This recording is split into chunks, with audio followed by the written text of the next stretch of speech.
Hey guys, Chris here, CaribbeanPod.com. Today's recipe is, it's one of those comfort foods that I look back to and I always go to whenever I'm not in the best of spirits.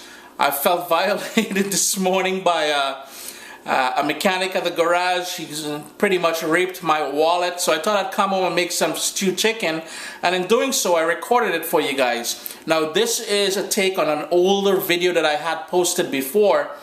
Just this time I'm using more of video footage rather than pictures and showing you how to make this stewed chicken. Stewed chicken, guys, remember, if you're watching this on YouTube, above me you're going to see the subscribe link.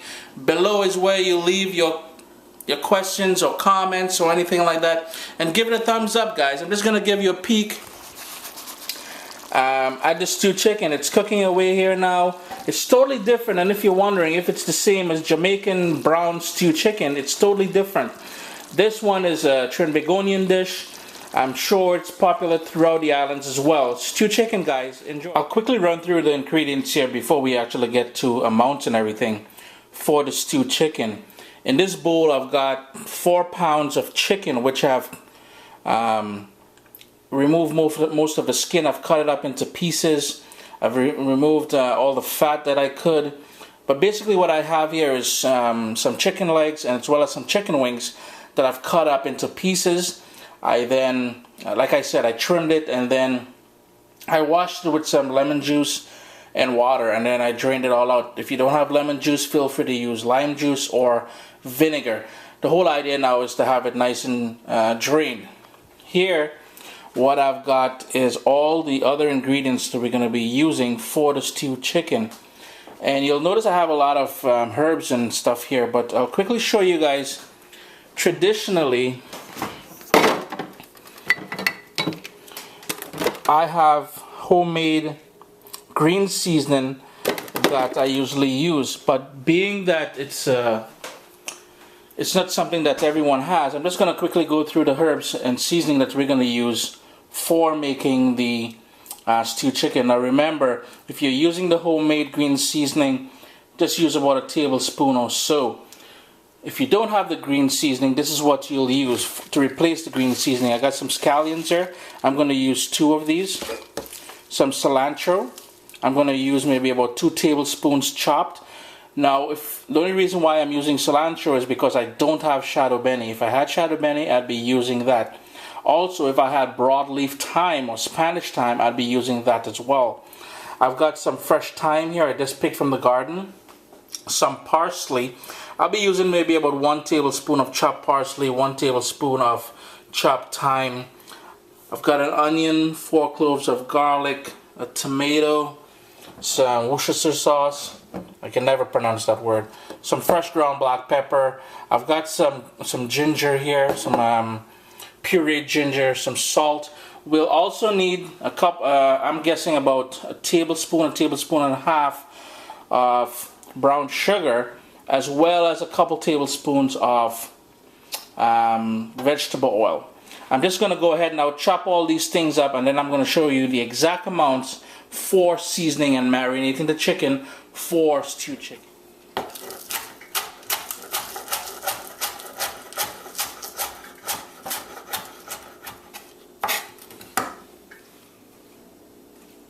We're actually going to season the chicken now and then allow it to marinate for about 45 minutes to an hour. Perfect case scenario, a couple hours. So we're going to start off with some salt. I've got just regular table salt, and I'm just going to add about a tablespoon of salt. It's more like a tablespoon and a quarter. Again, near the end you can taste for salt to see how much salt you would like. Some fresh ground black pepper, and I'm guessing this is about a 1/4 teaspoon or so of fresh ground black pepper. Something I forgot to mention earlier in the ingredient list, some ketchup. We're going to use maybe about a tablespoon or so of ketchup. The Worcestershire sauce, again about a teaspoon or so. Just sprinkle it all over. We're going to mix this all up in a second, in case you're wondering. Now I have the I have here about a half a teaspoon of the pureed ginger. If you have fresh ginger, feel free to use fresh ginger. And on the plate here, I'm just going to go through again the ingredients. I've got 1 onion that I chopped up.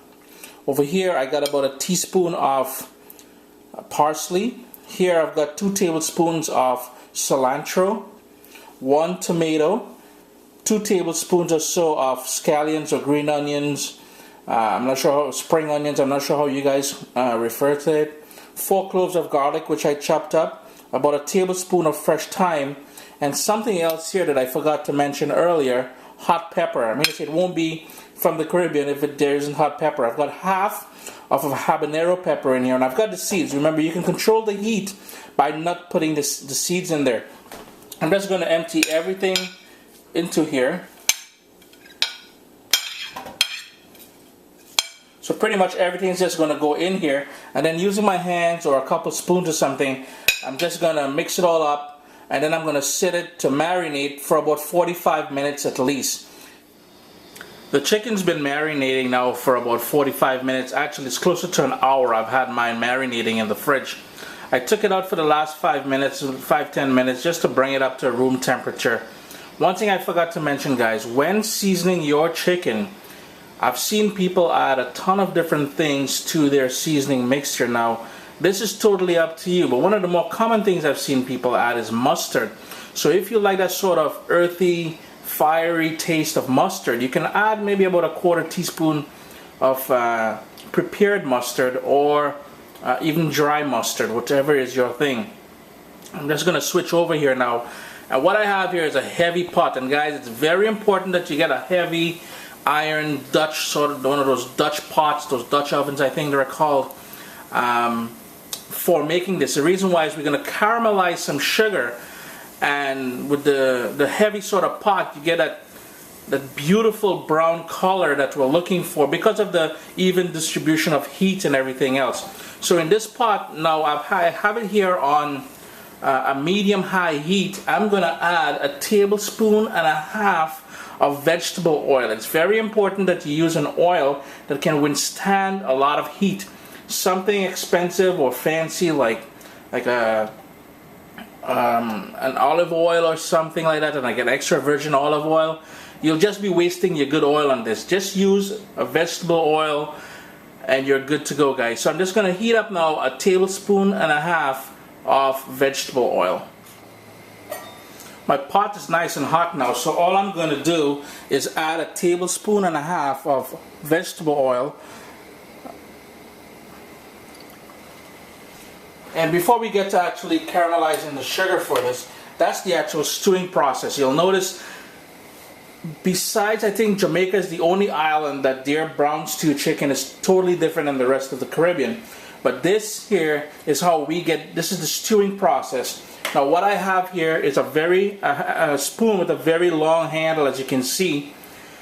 And the reason for that is because, and again, it's dry. It's completely dry, no liquid on there. Because we're going to be caramelizing sugar, and once you add water or anything wet to it, it will flare up and splatter all over you. And the second reason for using the long handled spoon is when we're now going to add the pieces of chicken to there, it will protect your hand being a little bit more distant from the actual pot. So what I'm going to do is add a 1.5 tablespoons of brown sugar, and I've got golden brown sugar. I've added the sugar to the pot, and you're going to notice the corners are going to start going sort of caramel color. What you want to do, you want to move it around a bit, and it's going to start going frothy, and that's exactly what we're looking for, guys. I'm just going to keep stirring it. It's going to get a bit smoky, but the whole idea is to get this nice and frothy, and then it's going to go to a golden color, and then it's going to start getting darker. Now we don't want this to get overly dark, like black. I'm hoping you guys can see the color that I'm looking for here, but it's a sort of a dark, rich brown that I'm looking for. Nice and frothy. And I think I'm there now. So what I'm going to do is start adding the pieces of chicken to the pot at this point.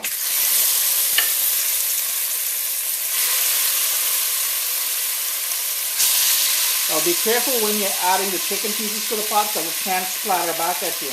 Give it a quick stir and continue adding. I do apologize for the loud noise, but keep adding the pieces of chicken and keep stirring. Now the stuff that we marinated the chicken in, you'll notice it's in the pot as well. That is exactly what we want. I've now added all the pieces of chicken, the seasoned chicken, to the pot with the caramelized sugar. I've stirred it around. Each piece is coated nicely with the sort of caramel color.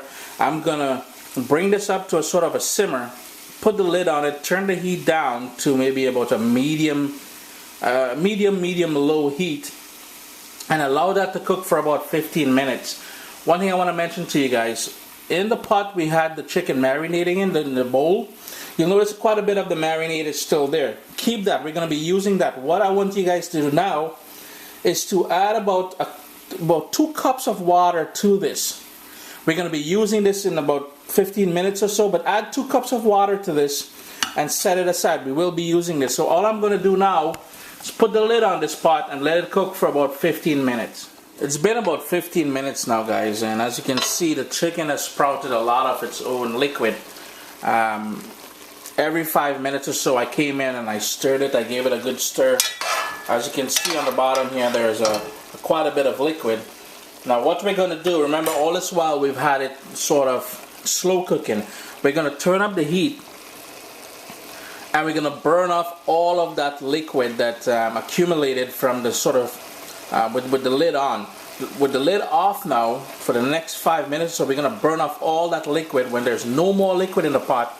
But the key here, guys, is to keep stirring it. So every 30 seconds or so, give it a stir so it doesn't stick to the bottom of the pan. I'm using a heavy pan, as I mentioned, but chances are it can still burn. Now I did go ahead, I added the couple cups of water to the marinade, the bowl that had the marinating chicken in. We're going to be using that in a second, but for now we're going to keep an eye on here to burn off all of that liquid. Guys, it's been frying down now, or we're trying to burn off all the liquid, and most of that liquid is gone now. It took anywhere from 5 to 7 minutes. As you can see, the color is a nice rich brown, golden brown sort of color. Very attractive looking, I must say. So this is it here, guys. So now what we're going to do, all my liquid has pretty much burnt off. All I have on the bottom of the pan is a sort of a very, very thick gravy, more than anything else. So what I'm going to do, remember the bowl that we had all that marinating, the chicken marinating in, I added 2 cups of water. I'm just going to pour that water in there, try and get all the tomatoes and onions and green onions and everything else in there, into the pot. Give it a good stir to loosen everything up from the bottom of the pan. Now I'm going to put the lid on here and bring that up to a boil. After I bring it up to a boil, I'm going to turn down the heat all the way down to sort of a simmer and let it cook with the pot covered for about half an hour. Remember, every 5 minutes, every 10 minutes, come in, give it a stir, and make sure there's still liquid in there. There should still be liquid in there, but all I'm going to do is turn it down and let that cook for about half an hour. The chicken's been cooking now for about half an hour since we added all that liquid to it. And it's cooked down now, but it's still a bit runny. Like, there's still quite a bit of liquid here. You can notice it's still a bit runny. What I'm going to do, because I like my gravy to be rather thick, I'm going to turn up the heat and let that cook down for another 5 minutes or so until it gets to the consistency that I like. Now, the consistency of it all, guys, is basically up to you now. The chicken is fully cooked. Taste for salt, see if it's salty enough for you or if it requires more salt. But that's it. This is stewed chicken, guys. I'm just burning off the extra liquid, as I said. Thank you guys for joining me today in my kitchen for making this stewed chicken. Remember, guys, for all the latest updates and videos and everything else. Above me, you're going to see the subscribe button. Click on that. Any comments, leave it below in the comments section below. And while you're at it, if you can kindly give me the thumbs up on the video, that'd be greatly appreciated. Chris here, CaribbeanPot.com. The full recipe can be found on CaribbeanPot.com, but it's one of the older recipes that I did earlier last year, I believe, or later in the year. I can't remember. But thanks a lot, guys.